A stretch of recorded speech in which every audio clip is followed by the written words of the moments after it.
کہتے ہیں پرانے زمانے میں سکندریہ شہر کے ایک محلے میں ایک درزی کی دکان تھی۔ وہ درزی سکندریہ کے ماہر فنکار درزیوں میں گنا جاتا تھا، بڑا باوقار بھی تھا اور نیک دل بھی۔ اسی کی دکان پر ایک نوجوان کاریگر کام سیکھ رہا تھا۔ اس کاریگر کا نام شہریار تھا۔ وہ نیا ضرور تھا مگر اناڑی نہیں تھا۔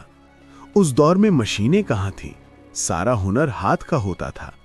شہریار سوئی ہاتھ میں لیتا تو کپڑوں پر ٹانکے ایسے لگاتا کہ لوگ حیرت میں رہ جاتے۔ اس کے کڑھے ہوئے گل بوٹے جب لوگ دیکھتے تو تعریف میں ایک دوسرے کا منہ دیکھتے رہ جاتے۔ شہریار سست یا کاہل نہیں تھا، مگر اس کی کچھ عادتیں ذرا انوکھی تھیں۔ کبھی اس کے دل میں آتا تو گھنٹوں دم لیے بغیر بس سلائی اور کڑھائی کرتا جاتا، اور کبھی ایسا بھی ہوتا کہ سوئی دھاگا بس فرش پر رکھ دیتا، چہرہ اداس، آنکھیں پر خیالی اور نظر خلا میں گڑی رہتی۔ وہ کسی سے کچھ نہ کہتا، یوں لگتا جیسے آدمی نہیں کوئی پتھر کا بت ہو۔ ایسے موقعوں پر اس کا استاد اور ساتھی کاریگر دل لگی سے باز نہ آتے۔ وہ اسے طنز کا نشانہ بناتے، ہنس ہنس کر خوب ستاتے اور سب مل کر کہتے، ہمارا پیارا شہریار تو مس فقر بن گیا ہے۔ جمعے کے دن نماز سے فارغ ہو کر جب لوگ گھر جاتے اور کھا پی کر آرام کرتے، اس وقت شہریار زرق برق پوشاک پہن کر گلیوں میں مارا مارا پھرتا۔ بہت دنوں کی محنت سے اس نے پیسے جمع کیے تھے اور اپنے لیے ایک شاندار جوڑا تیار کروا رکھا تھا۔ راہ میں اگر کوئی ساتھی یا شناسہ ملتا اور سلام کرتا تو شہریار بڑے شاہانہ انداز میں سر کی ذرا سی جنبش سے سلام کا جواب دیتا۔ لوگ اس ادا پر ہنستے تھے۔ خود اس کا استاد اکثر کہا کرتا، شہریار تمہارے جسم میں تو کسی شہزادے کی روح چھپی ہے۔ اور شہریار اس بات پر برا ماننے کے بجائے اور زیادہ خوش ہوتا، جیسے جو کچھ وہ سن رہا ہو وہ 100% سچ ہو۔ دن گزرتے رہے، شہریار اسی طرح استاد کی دکان پر کام کرتا رہا۔ یہ سچ ہے کہ اس کی حرکتیں عجیب و غریب تھیں، مگر وہ کام میں ماہر ہو چکا تھا اور طبیعت کا نیک بھی تھا، اس لیے استاد اس کی باتوں کو ہنسی میں ٹال دیتا اور حرکتیں برداشت کرتا رہا۔ ایک دن سکندریہ کے سلطان کا بھائی شہزادہ سلیم اسی علاقے سے گزرا۔ اس نے اپنا انتہائی قیمتی اور خوبصورت جوڑا معمولی سی مرمت کے لیے اسی درزی کی دکان پر بھجوا دیا۔ استاد نے یہ کام شہریار کے سپرد کر دیا۔ شام ہوئی، تمام کاریگر اور خود استاد دکان بند کر کے گھروں کو چلے گئے، اور تب شہریار کے سینے میں ایک ہوک سی اٹھی۔ دماغ میں ایک خیال آیا اور پھر ایسا سما گیا کہ وہ اپنے آپ پر قابو نہ رکھ سکا۔ وہ واپس دکان میں پہنچا۔ وہاں شہزادہ سلیم کا شاہانہ جوڑا مرمت کے بعد ایک کھوٹی پر ٹنگا تھا۔ شہریار کافی دیر اسی جوڑے کے سامنے کھڑا رہا۔ اس کے رنگ، اس کی کڑھائی، اس کے ریشم کی نرمی اور موتیوں زیورات کی چمک دمک، غرض ایک ایک چیز کو دل ہی دل میں داد دیتا رہا۔ پھر اس کی طبیعت مچل گئی۔ اس نے وہ جوڑا اپنے بدن پر چڑھا لیا۔ حیرت کی بات یہ تھی کہ ناپ بالکل ٹھیک اس کے تن و توش پر پوری آئی۔ وہ آئینوں میں خود کو دیکھتا اور اپنے آپ سے کہتا، کون کہتا ہے کہ میں سچ مچ کا شہزادہ نہیں؟ پھر اس نے دل میں سوچا، استاد بھی تو یہی کہتے ہیں کہ میرے بدن میں کسی شہزادے کی روح چھپی ہے۔ دھیرے دھیرے اسے یقین ہونے لگا کہ وہ واقعی شہزادہ ہے، اور یہ قیمتی جوڑا کسی اور کا نہیں، اسی کا ہے۔ اس نے فیصلہ کیا، اب دنیا کو بتانا چاہیے کہ وہ شہزادہ ہے۔ چھوٹے اور معمولی لوگوں میں اسے نہیں رہنا چاہیے۔ یہی سوچتے سوچتے وہ دکان سے نکلا، اپنی جمع پونجی جیبوں میں بھر لی، اور جب پورے شہر پر رات پھیل گئی تو وہ فصیل کے صدر دروازے سے باہر نکل گیا۔ اب وہ جدھر جاتا لوگ مرعوب ہو کر اس کی طرف دیکھتے۔ سب حیران ہوتے کہ کپڑا کتنا قیمتی ہے، مگر یہ آدمی پیدل کیوں پھر رہا ہے؟ لوگ سبب پوچھتے